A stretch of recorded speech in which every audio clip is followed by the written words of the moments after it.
for the past, again, 6 to 8 years, we have been all looking in the wrong direction, automating everything to make salespeople more efficient, and it kind of decreased the buyer experience. I don't know how many times. And everybody thinks that, doing AI automation kind of makes it more productive in the future. I think it's bullshit. GTM AI Podcast with Jonathan and Coach K. Tune in now, don't delay. Catch the future on display. In a world of Good morning, good evening, good afternoon, everyone, whoever you're listening and wherever you are. My name is Jonathan Kvarfordt, or Coach K, as some people know me. This is the GTM AI Podcast, and I am ecstatic, thrilled, honored, pleased to have my man, JB Degune, on with me, who is the CEO and founder of Evergrowth. Super excited to have you. How are you, JB? Thank you. Thank you for having me, Jonathan. Yeah, I'm great. I'm really excited to do this as well. Yeah, not often I get other people with headphones on with me, so it's nice to have another, headphone audio guy on the podcast, which is nice. We met in Austin in August. I can't even remember now. It's been a while. Yeah. Love what you're doing, and we connected before that, and it was just nice to always meet people in person, not just in Zoom land. Yeah. But we've talked a lot, but before we kind of dive into the topic of the day, I want the audience to know you a little bit better. If you don't mind starting us out by just telling us your own journey of like where you came from, like how you got into this crazy world. Give me all the goods. Yep. Yeah. Sounds good. So my name is JB, stands for Jean-Baptiste. Originally, I'm French, but JB is much easier to pronounce and remember for most of people. And I like to say I fell in love with the SaaS business model with a company called Trustpilot. So it's a Danish, company. They do like online, reviews and stuff. But I was the fourth salesperson to join their sales team back when they had only 50 customers. They just raised their first seed round. It was in Copenhagen and Denmark. And long story short is in 2 years, we went from 50 to 5,000 customers. And in that journey, I brought 600 customers myself. It was almost one customer per day. I remember when the board members would come, they would always check, is JB on the board today? And yeah, okay. And doing high sides and what. But essentially, like why I was so successful is, try to picture it was 13 years ago. It was the very beginning of e-commerce. And I was there on the sales floor, and my previous company was a startup. My startup that went bankrupt, which was an e-commerce startup. And for me, it was just fascinating because every day I would cold call. It was mainly cold calling, like successful e-commerce entrepreneurs or web marketers. And I was just genuinely interested about how do they run their business? Like, how do they make their e-commerce business so successful? Because I just failed mine. And developed that customer-centric methodology that I didn't know of. And I was just closing deals because I was having like genuine conversation about, how they can increase their conversion with online reputations and whatnot. Also, I had uncapped commission model. So you remember like my previous business went bankrupt and I had debts for 8 years. So I was able to pay back all the debts in 2 years. Oh. And then when I became debt-free, I was like, what do I do next? Trustpilot was a very different beast. By then they raised like hundreds of millions, offices all over the world and whatnot. And that's where I ended up in Lithuania, in Vilnius, where I'm today, where I started to work with the first VC in the country. And it was really exciting because I was their executive in residence, so essentially helping companies to implement that customer-centric sales playbook with like their portfolio companies. And then Evergrowth was actually born outside of this. So Evergrowth is almost a 10 years old company.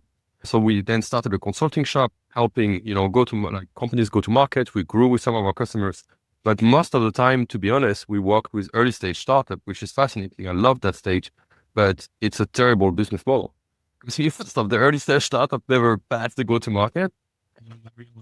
Instead of, consulting early stage company, we should invest in them. So we also raised we raised 8 million euros, but not for the company, to set up a revenue accelerator. So then our goal was to act as a fund and invest 50K tickets in small early stage team that they could only invest in sales to implement customer-centric sales playbook. And we did that 60 times. We will get another 50K of equity. So we'll double our equity if they reach an MRR milestone. And so far we had 6 exits. That's kind of what, and everything was cruising nice and easy until November 23. So I had Evergrowth, the consulting business, where a big part of our business was to also outsource lead research team for companies that sell a complex product offering. And then we had, the revenue accelerate. And when we started to work with, you remember November 23, that was when ChatGPT released 3.5, and they also released the API. And we started to implement AI in the lead research process. And by accident, we created our first agent that was able to reproduce 1 week of research in 20 minutes. That's awesome. And so we had this aha and what the fuck moment at the same time. It was like, wow, that's amazing. I was like, shit, we just killed our business, and then that's when they decided to just go all in. And so we basically raised $2.5 million USD in January 24, and basically just started to build the product. So we released the very first version of the platform in April, but really the full platform with all the agents in September 24. A year ago, April, a year ago. Yeah, exactly. And that's basically what we've been doing now since. So in September 24, we've been using our own product to grow. We are the most demanding customer of our own platform. And that's what we do. So we help GTM teams to implement agents. But our goal really here is should not use AI to automate more of what didn't work.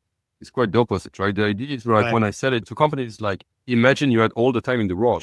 What will you research about a company? What will you research about a prospect before contacting them? Like the goal is not to find 1,000 more companies. The goal is to disqualify 1,000 more companies to, qualify a few hundreds and be super laser focused, because that's what you can do with AI.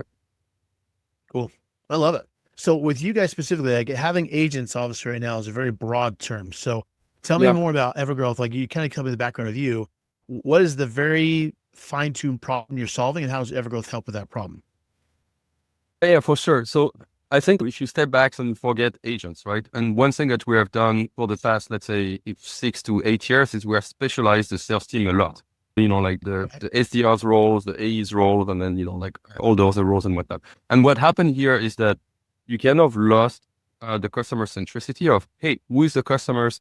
Who is the personas? What are the different segments that we target? And I think the problem is that once we had AEs that used to be full sales cycle that were training an SDR, then that knowledge was still within the pod. But then when we had a bunch of SDRs that start training SDRs and whatnot that became button pushers, then everything became canned email template. So I think what we are solving is that we are training agents that understand your persona, your verticals, and your value prop to support SDR or full sales cycle. It's the best knowledge that your best reps will ever have. So it's imagine you take the knowledge of your best reps and you give it to agents to support your team, to do the research, to the personalization and whatnot. So that's the problem we're solving. So realigning everyone into what buyers really need, what's a buyer-centric sales process, right? I love it. JB, I'm so sorry. 1 second, my man. Nope. Good.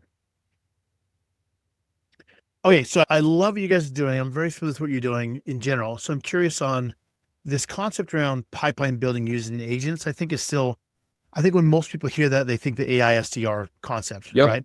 So with you guys, do you put yourself in that category? Do you feel like you solve it in a different way? Tell me how you think about it.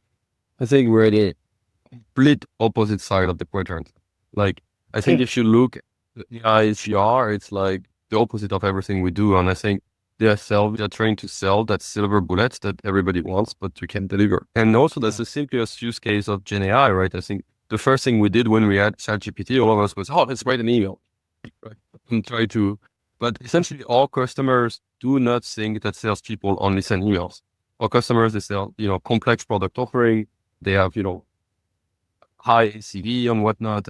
They have, complex sales. They need to implement, complex products. And that's not like we either come, not very often, but sometime after some kind of offer or SDR, AI SDR stories, but we never compete against AI SDRs. What do you feel like? What category you can put yourself in? How would you describe it? For us, it's an agentic GTM platform. So how we explain it to people is you will have part of your teams that are agents.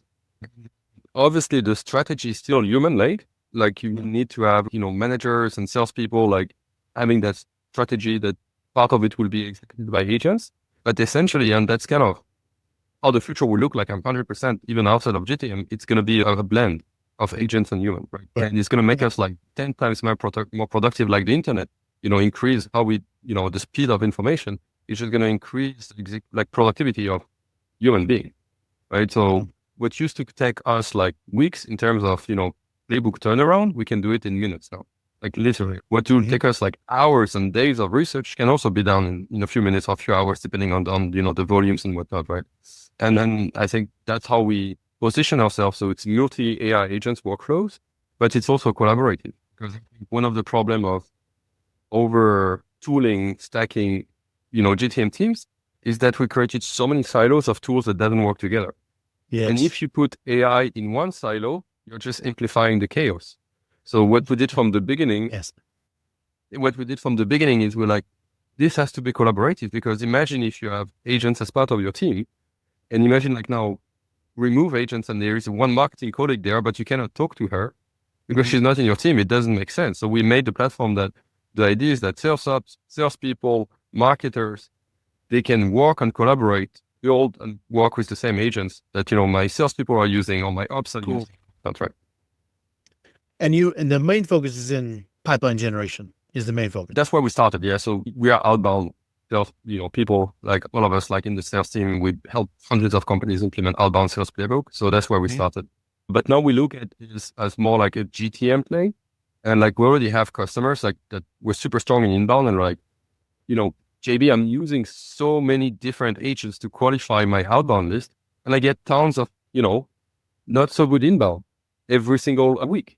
Can I just use the same agents to start to, disqualify, and then the super good fit ICP inbound, can I just over-research them with the same agents and then, give it with all the research to my reps? So we started having this super, ugly beta integration now with webhooks and whatnot to do the same for inbound as well. It's fascinating to me because we were talking before the show, this whole concept around agents, and with Momentum, we sell lots of different things, but we do sell some agents that people can use inside of the actual workflow. So once someone gets into the pipe, then they kind of do all the back end work so that someone can focus on this, on the relationship, which is just a fascinating topic. So I wanted to kind of shift gears a little bit to talk about how do you, as a person selling, let's back up a second. Do you feel like it's the difference between agents and then agentic?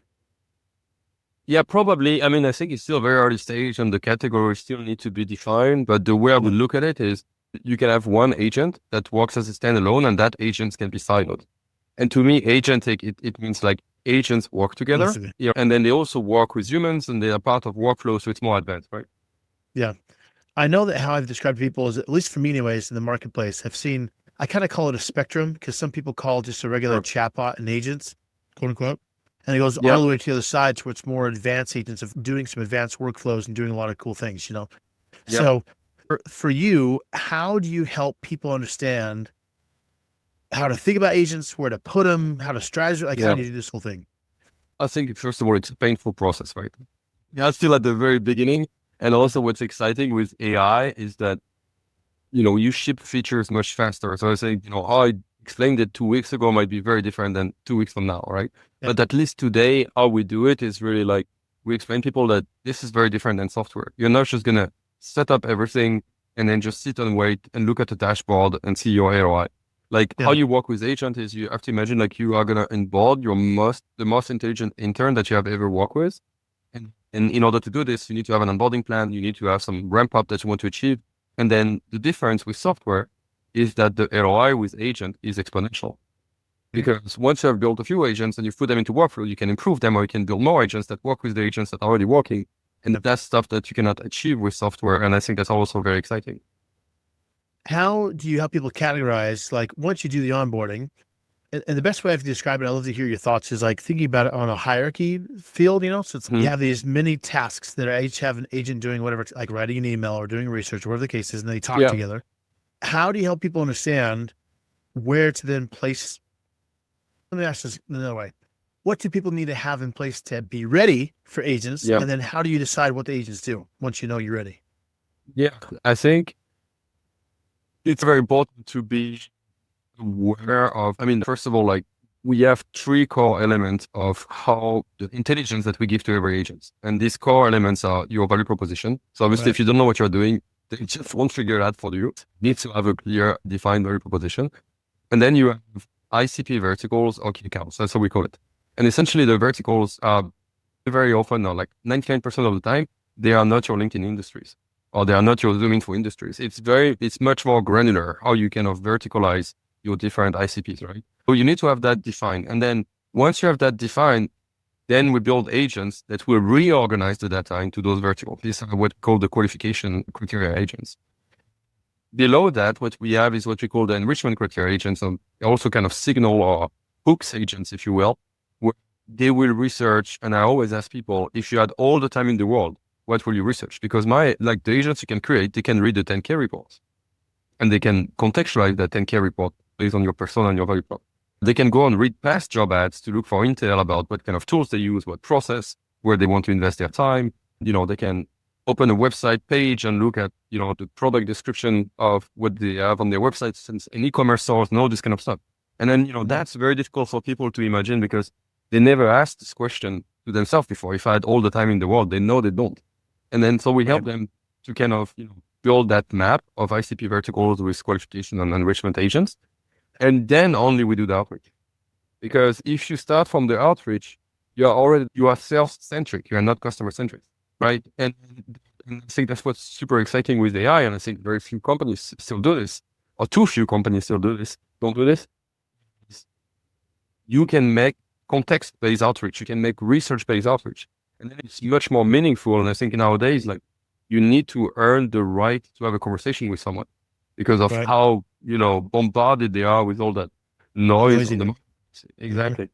And then that's what all that research done by agents can help you. Like, we have our own head of GTM smashing it with outbound. He's using our own technology. He's booting more than 10 meetings per week. 70% of it is through cold call. Is every single cold call that he has, I'm getting every time I show up in the meeting, like, people are praising him. He's like, what you said on the call, I was just so impressed. The first 10, 20 seconds is just contextualized research in their face. And every single time he has a conversation for more than 2 minutes, he's booking a meeting. Because then he has even more research to put back to kind of why I called you and why I think that's relevant. And then all the calibrated questions that are also generated with the help of agents. Yeah, I think when I hear about people who do not have a good experience with AI SDRs, and not that I'm saying that, I know you're on different spectrums, but regardless if it's an AI SDR or any other tech, even like with Momentum, when people don't know their ICP, they don't know their processes, they don't know their basic fundamental stuff. I always tell them, like, AI is not going to fix this for you. I mean, you can have a chat with ChatGPT and help you create the process, but like, Momentum itself it's not an ICP creator. We can identify things for you, but we're not going to create it for you. Like, you got to tell us so we can make sure we can use it, But I feel like a lot of times when people fail with AI, it's because they don't have the fundamentals in place. And then they blame the AI. I'm like, this is not an AI problem. This is a fundamentals problem, I agree. Yeah. But then again, that's the silver bullet that AI SDRs are selling. They're like, just, put your website and we'll do all the rest. It doesn't work. Yeah. Where do you think, one thing I love to hear from founders is like real-time use cases. So obviously, please anonymize the customer's name. But give me an example of a customer you've worked with. I mean, I know you said you're on people, but what was the problem they came into you with? And then you implement your tech, and then what was the result afterwards? There are like very interesting, very different type of use cases, but I'll give you a few. So there is like a company that used to have, it's kind of crazy, but I'll start with this one. They had a team of 25 people doing research in Far East, like outsource for a list of they are very established companies. 60 or 80% of their revenue were coming like from, large key accounts that they would have to research all the time and then have a meetings and then explain how they can expand their services. We replaced 25 people with agents that were doing the research. And like the guy, their research was so deep, like it's crazy how much they were researching. So he basically sent me all the research that their team was doing. And so I built like a bunch of agents to show the demo. One line of research costs €6. And in my book, that's expensive. Actually. That's a lot of research. And I was, that's how much it's going to cost. It's €6. Like today, for one line like this, which is one account, I pay €150. I'm like, wow. So look, I just did 33 companies in 3 hours. And it's like, shit, that would have taken me months. And right. Okay, yeah, we're going to buy this. That was like a crazy, like extreme use case. Some other use cases, again, like probably seen these numbers, most of the reps didn't hit their quota in 2024. Yeah. And then I think we're still up after the aftermath of like broad all costs and whatnot. Then, they cut, some companies didn't cut enough, and then they try to grow again by over tooling the team and whatnot. Many of our customers, they come to us, they have cut the team, they have lower headcount, and they have the same quota with less people. And so what we have managed to achieve, they came to us, their cost to revenue was $1 was $83 for the outbound team. To generate $1, they had to spend 83 cents. 0.83 cents to generate $1. After implementing everything, because they needed less software, they replaced ZoomInfo. Because when you can build a custom database with agents and you have access to waterfall technology, you don't need to have access to 50 million companies and whatnot. So they replaced ZoomInfo, and then they needed less software per headcount. and they increased the output in the first 3 months of their SDR team 3x, and then in the next 9 months 5x. And their cost to revenue went from 0.84 to 0.25 cents. Wow, that's crazy. Yeah. That's crazy. I know. Yeah. And again, like they had less headcount. I think that's how, and again, that's what's going to happen now in GTM, but I think it's going to happen across the entire, company in many different industries, that you're just going to have super efficient human beings. I have two questions for you. One is, a lot of time when people think about research, or they kind of categorize into enrichment. So if it comes in tools like Clay or other things, like, do you compare yourself to a Clay, or is it different? Like, how do you categorize that? I think it's a great question. So the first thing that I'm bugging a little bit with is to say enrichment, because I think this term is already categorized in most of, people's head into some kind of automation, enriching with Clearbit or, similar web data or, this kind of built with data. And it feels like it's automatic and it's not agentic. And I think to our, own mistakes, like we use enrichment and people are like, oh, I already have something in that category, right? So I'm not sure that's the right term to call agentic output enrichment, even though it says enrichment, because it's already kind of, already has a spot.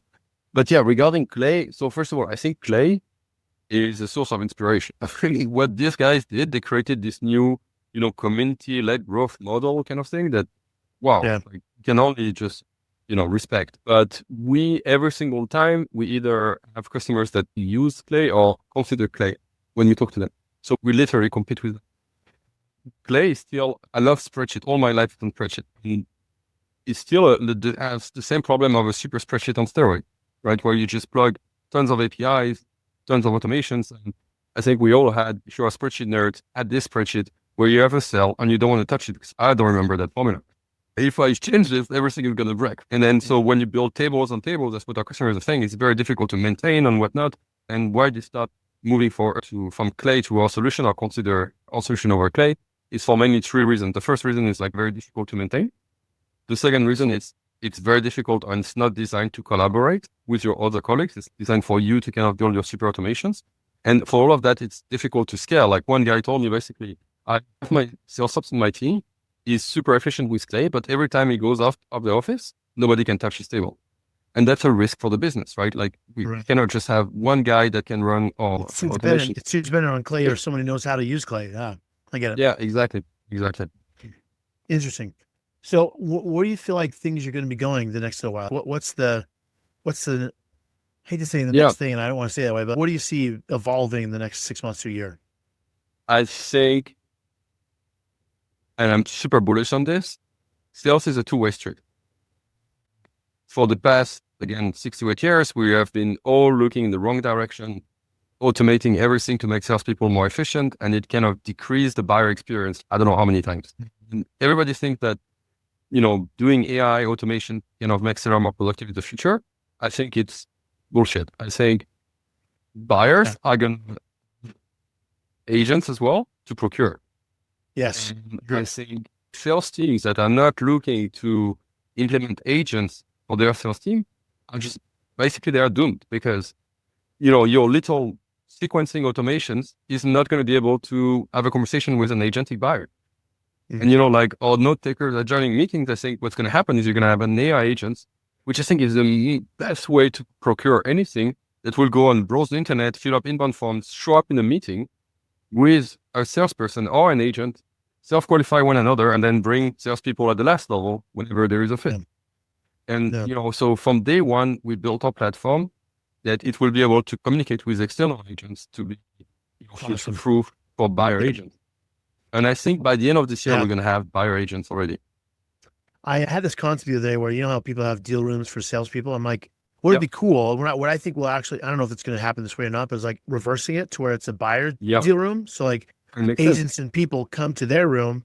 The agent governs that room. They get like 12 different pitches. And they say, okay, the agent's going to go through, this is the best one. I'm going to take this. And they bring it up when they need to, like, I agree with you. I think the buyer empowerment with AI is going to come full force, which is going to be a day of reckoning in a lot of ways, just because buyers will be, this whole world of like how buyers buy without AI was shifting already, because people are sick and tired of the standard sales process. That's why we have demo days. That's why we have these demo libraries and all this other crap, is because of this reason. Now you have AI with it. Like I'm personally looking forward to being able to have my own buyer agent to then send out and say, Exactly. go find me this thing, Yeah. So, And, and I think it's ridiculous. I mean, the other day we lost a deal against Clay, and the guy told me, I was like, he's coming to the meeting and JB, I wanted to do this face to face. I know your solution is way more advanced. We can collaborate with the team. I love it. But my buying committee specifically told me, just buy Clay. We've seen it everywhere. We know the investors, they are much bigger. And in a way, when you think about it, it's such a buyer's way to buy something because of the cool factor or maybe the social proof or whatnot. And an agent could just spend time having 200 meetings in 1 week and give you a report. And this is really what you want according to what you need. yeah. Yeah. It's fascinating, dude. That's fascinating. Best place to find you obviously is evergrowth.com. Right. And then I'll make sure I have your link in your LinkedIn here too. But I just want to say thank you. Like I love what you're doing. Thank you. Getting all this thing, but I love what you're doing. So like anytime I can help you at all, please let me know. But thank you for joining me. This is awesome. Yeah, will do. Thank you for the podcast. Yeah. Of course. Thanks for listening to the GTM AI Podcast. Please follow, subscribe, like, comment, and come back for more.